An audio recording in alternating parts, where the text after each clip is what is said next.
እኔ ቤቱ ሰው ሲሰራ ሁሉም ነገር አስተማማኝ እንዲሆን እፈልጋለሁ። ምን ልትሰማኛለህ? የተቀመጥኩበት ወንበር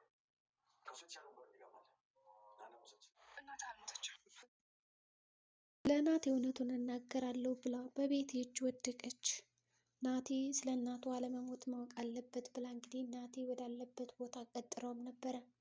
በዚህ ቅስፈት እንግዲህ ቤቲ ደግሞ ከናቴ ጋር አብራ ስታያት የቅናት ስሜት እየተሰማን ነው። ቤቲ ናታንን በጣም ትወደዋለች፣ እንዲሁም ታፈቅረዋለች። ገዛኸኝን ለገንዘብ ብላ ብትቀርበውም ግን ደግሞ ከናቴ ያላት ለየት ያለ ነገር ነው።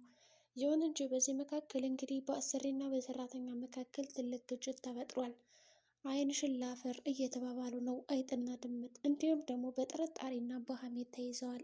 አሁን ላይ ትሁት ናት ዋነኛ ጠላታቸው የሆነችው። ምክንያቱም ሁሉም ሚስጥራቸውን አውቀባቸዋለች። በዚህም መካከል እንግዲህ ይቺ ልጅ እናጥፋት እያሉ እየተስማሙ ነው ያሉት። በሌላ በኩል እንግዲህ አለም ልጇ ሞቶ እንደነበረን የምታውቀው ግን ደግሞ በዛሬው ዕለት ልጇ በህይወት እንዳለ አይታለች። ይህንንም እንግዲህ አይታ አይኔ ነው ወይስ ደግሞ ምንድን ነው የተፈጠረው ነገር? መቼም ብቻ አይደለም እያለች ከራሷ ጋር ስታወራም ነበር። ትሁትንም እንግዲህ ባክሽ ትሁት ነይና ባክሽ የሆነ ነገር አድርጊ ስትላትም ነበረ። በዚህ ቅስፈት አቶ ገዛኸኝ እንግዲህ ከልጁ ላይ መሳሪያውን ይደቅንበታል። አሁን ቀጥ ብለሽ ትገቢያለሽ ወይስ ደግሞ አትገቢም ወደ መጣሽበት? ያለዛ ጭንቅላቱን መፈረከሰልሽ ስላት እንግዲህ አለምን ገባትና የባለቤቷ ክፋትና ተንኮል ወዲያውኑ ወደዛች ወደ ተዘጋችው ክላስ እንግዲህ ታወርውራ ገባች። ነገር ግን ናቲ ምንድን ነው የምቀባጠረው? ማንን ነውስ እንደዚህ ግቢ የምትላት ብሎ ጠይቆትም ነበረ።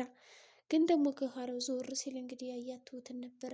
መቼም ትሁትን አይደለም በማለት እንግዲህ በጥርጣሬ ተውጦ እሱም አይ በማለት እንግዲህ ትሁትን በመካከላቸው ገብታ እባክህ ይሄ ነገር ይቅር፣ ጉዳዩን ብታረጋጉት ጥሩ ነው በማለት እንግዲህ ብትመክራቸውም ገዛኸኝ ከዚህ ውስጥ አንቺ ምንም አይመለከትሽም፣ ቀጥ ብለሽ ወደ ስራሽ ግቢ ተብላለች። እሷም ትሁት አሁን ላይ በጭንቀት ነው ያለችው። ስልክ ስታወራ ራሱ ከማን ጋር የምትወሩ እያለች እንግዲህ ሁሉም እየጠረጠሯት ነው። ምክንያቱም ምናልባትም እንግዲህ ሚስጥራችን ለፖሊስም ሆነ ለምንም ከተናገረች እኛ ያልቅልናል ብለው ነው የሚያስቡት። አንዳንዴ መጮህም እንግዲህ ትርጉም አለው። እናቴ በዛ ቅስፈት እንግዲህ ጮክ ብሎ ባይናገርና እንዲሁም ደግሞ አባቱ ጋር ባይጨቃጨቅ ኑሮ ዛሬ አለም የልጇ በህይወት እንዳለ አታውቅም ነበረ። የናቴን ድምፅ ሰምታ ነው እንግዲህ ወጣ ብላ ወደ ሳሎን የተመለከተችው። ይሁን እንጂ ያየችውን ነገር ማመን እስከሚያቅታት ነበር የተገረመችው።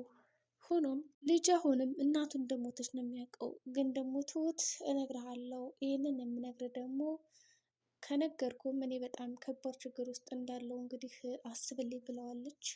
ለህይወቷም አሁን አሳሳቢ ነው ያለው እንግዲህ ምክንያቱም እንደነገርኳችሁ ነው። አንደኛ ሚስጥረኛ የሆነችው እንዲሁም ደግሞ በክስ እንኳን እንደው መስካሪቱን ብትባል ትሁት ብቻ ናት ያየች ነው ሁሉ ነገር። ገዛኸኝም እንግዲህ ይህንን ሁሉ ነገር ካደረገ በኋላ ትሁትን ከዚህ ቤት የመጣሽው ለስራ ነው፣ የምታየውን እና የምትሰሚውን ነገር እያየሽ ዝም ብልሽ እያለፍሽ ትሄጃለሽ፣ ደሞሽን ትቀበያለሽ። ከዛ ውጭ ግን ወደዛም ወደዚህ መቀላመዳለሁ ብትይ ተሰብረሽ ነው የምትቀሪው።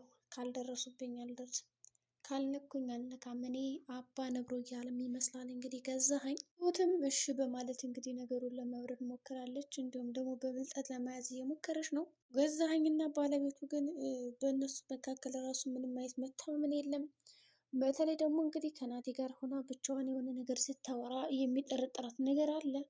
ያ ጥርጣሬ ደግሞ ሊዋጥለት አልቻለም። በተለይ ደግሞ እንግዲህ ናቲን ለማውራት ብላ ትሁትን ከቤት አስወጣትም ነበረ። እንግዲህ ናቲን በጣም ተገርሞ ነበረ። ከቤት አስወጥሻ ነው አይደል ልጅቷን ደግሞ ምን የተለየ ነገር የምናወራዋለና ነው ብታስወጫት ባታስወጫት ሲላትም ነበረ። ያው አለ አይደለ ገንዘብ እንደምትፈልግ አውቃለሁ፣ ስለዚህ እኔ ገንዘብ አለኝ ልስጥ ትለዋለች። እንግዲህ ገዛኸኝ የሰጣትን እያንዳንዱ ገንዘብ በአካውንት አስገብታለች። እስካሁን ምን ያህል ብር እንደሆነ አታወቅም። ነገር ግን ገዛኸኝ ይህን ነገር አላወቅም፣ በሚስጥር ነው ያደረገችው። እንግዲህ ገዛኸኝ ካወቀ በእርግጠኝነት አንቺማ በቃ ውሽም መሆንሽ እንጂ እንዲህን ያክልማ በቃ እንደዚህ እኔ ስንት ለፍቼና አልሰጥም ብዬ ስታገልበትና ሽጉጥ የደቀንኩበት ሰውዬ ላይ ይህን ሁሉ ገንዘብ እንግዲህ አትልክለትም ብሎ እሷንም እየዛተባት እያስፈራራት ይገኛል። ቤቲም እንግዲህ በጭንቀት ትገኛለች።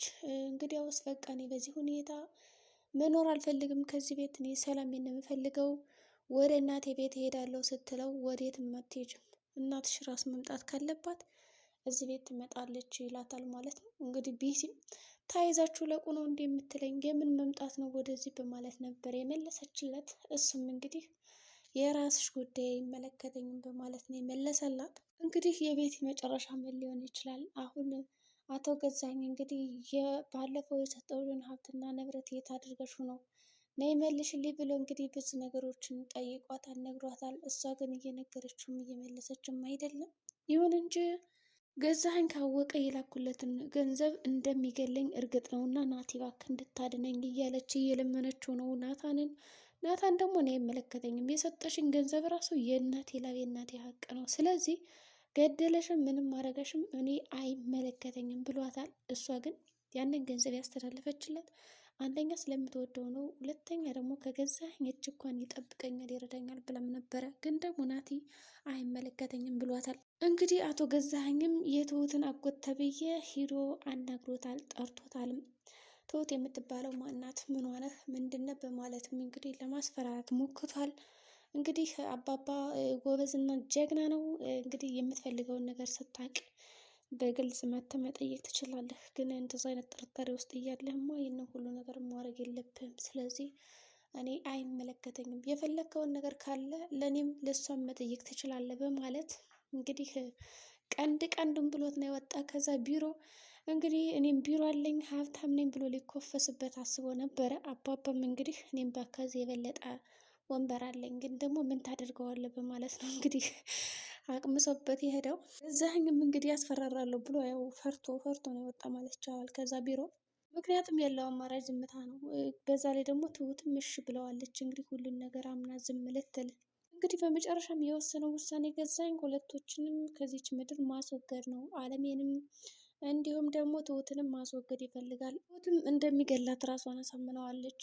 ግን ከመሞቴ በፊት በእርግጠኝነት ለናታን እውነቱን መናገር አለብኝ እያለች ነው። አለምም እንግዲህ እውነት ነው አይደለም ወይ ልጄን አይቼዋለሁ ብላ ስትጠይቃት እንግዲህ ትሁት አይተሸዋል፣ ናቲም እንግዲህ እንደ ሞትሽ ነው የሚያውቀውና አደራሽን ተጠንቀቂ እያለቻትም ነበር። ባልና ሚስትም እንደተኮራረፉ ናቸው። በጥርጣሬም እንግዲህ ሁለታቸው እንግዲህ እየተጠረጠሩ ነው ያሉት እና ይችን አለሜን ደግሞ የሆነ ነገር እናርጋት እያሉ ነው። በአሁኑማ እንግዲህ የእውነት ሳይገሏትም አይቀሩ። ትሁትም ከአጎቷ ጋር ሄደችና እንግዲህ አንዳንድ ነገሮችን መማከር ፈለገች። አባዬ ምከረኝ፣ እኔ ሁሉን ነገር አውቃለሁ ሁሌ እና እንዳየዋትም አይተዋል ያለች እንግዲህ ስትነግረው እሱም ምንም አይነት ሀሳብም ሆነ መፍትሄ የለውም ነበር። ቤቲም እንግዲህ ምስጢራችን አይተሻል፣ ስለዚህ የትም መንቀሳቀስ የለብሽም፣ ቁጭ በይ ስልሽ ትቀመጫለሽ፣ ሄጂ ስልሽ ትሄጃለሽ እያለቻት ነው። እስካሁን እንግዲህ በቤቲና በትሁት መካከል ያለው ጥሩ ግንኙነት ነበረ። አሁን ግን ደፍርሷል፣ ጭቅጭቅ ሆኗል። እንግዲህ በቃ መፈራራት ሆኗል እንግዲህ ኑሯቸው። ብቻ የትሁት እንግዲህ መጨረሻ ምን ሊሆን ይችላል? አሁን ቤቲ ደግሞ አግታታለች። ናቲ እንግዲህ ሳያውቅ ይቀራል ማለት ነው እናቱ በህይወት እንዳለች። ምክንያቱም ተደብቀ ቤቲ ስትከታተላት ነበረ። ከናታን ጋር ትሄጃለች መቼም፣ ስለዚህ ሚስጥሩን ተነግረዋለች ብላ ጠርጥራ ስለነበረ ከጀርባዋ ተከታትላ እንግዲህ ነው ያፈነቻት። ናቲም እንግዲህ ከተቀጠረበት ቦታ መጥቶ እየጠበቀ ነው፣ ግን ደግሞ እያገኛት አይደለም። እንግዲህ የዛሬው ቪዲዮአችን ይመስላል። በቀጣይ ቪዲዮ እስከምንገናኝ መልካም ጊዜ